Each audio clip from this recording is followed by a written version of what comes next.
ನನ್ನ ಹೆಸರು ಸೌಭಾಗ್ಯ, ನಮ್ಮೂರು ಬದಾಮಿ. ಜೋರು ಅವ್ರ ಧ್ವನಿ ಅಷ್ಟೇ. ನನ್ನ ಧ್ವನಿ ಸಣ್ಣದೈತಮ್ಮ, ಇಲ್ಲ ಹೇಳಮ್ಮ. ಹೇಳೋಕ್ಕಾಗಲ್ಲ. ನಮ್ಮೂರು ಬದಾಮಿ. ನನಗೆ ಭಾಳ ತ್ರಾಸಿತ್ತಮ್ಮ. ಕಣ್ಣು ಚುಸ್ತಿದ್ದು, ತಲೆ ಎಲ್ಲ ನರಗಳು ಜಾಸ್ತಿ ಜಗ್ತಿದ್ದು, ಭಯಂಕರ ತ್ರಾಸಿತ್ತು. ಪುಷ್ಪ ರಾಧಾ ಮೇಡಮ್ಮ ನಮ್ಮ ಊರಿಗೆ ಬಂದಿದ್ರು.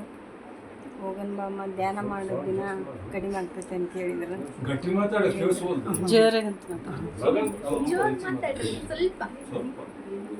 ಇವರಿಬ್ಬರು ಬಂದು ಹೇಳಿದ್ರಿ. ಅಲ್ಲಿ ಬಂದು ಹೇಳಿದಾಗ ನನ್ಗೆ ಇಲ್ಲ, ನಾನು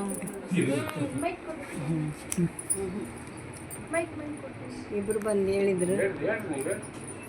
ಹೇಳಿದಾಗ ನನಗೆ ಮಾನಸಿಕನೂ ಇತ್ತು, ಬೇರೆನೂ ಇದ್ದಿಲ್ಲ. ಭಯ ಆಗ್ತಿತ್ತು, ಗಾಬರಿ ಆಗ್ತಿತ್ತು, ಭಯಂಕರ ತ್ರಾಸಿತ್ತು. ಈ ಜೀವನನ ಇರಬಾರ್ದು ಅಂತೇಳಿ ಕಠೋರ ಮಾಡಿಬಿಟ್ಟಿದ್ದು ನಾನು. ಇಷ್ಟೆಲ್ಲ ಅದಾವೆ ನನಗೆ ಸಂಕಟಗಳು. ಈ ಜೀವನನ ಒಟ್ಟು ಇರಬಾರ್ದು, ನಾನು ಯಾವ್ದಾರ ಆತ್ಮಹತ್ಯೆ ಮಾಡ್ಕೊಂಬಿಡ್ಬೇಕು ಅನ್ನೋದು ನನಗಿತ್ತು ಒಳಗೆ. ಆತ್ಮಹತ್ಯೆ ಮಾಡ್ಕೊತೀನಲ್ಲ, ನನಗೆ ಹಾಕ್ಬೇಕು ಧ್ಯಾನ ಅಂತೇಳಿ ನಾನು ಕಠೋರ ಮನಸ್ಸು ಮಾಡಿದ್ದೆ. ಆದ್ರೆ ದೇವರಾಗಿಬ್ಬರು ಬಂದು ನನಗೆ ಉತ್ಸವ ಕೊಟ್ಟರು. ಅಲ್ಲಿಂದ ಇಲ್ಲಿ ಬಂದೆ.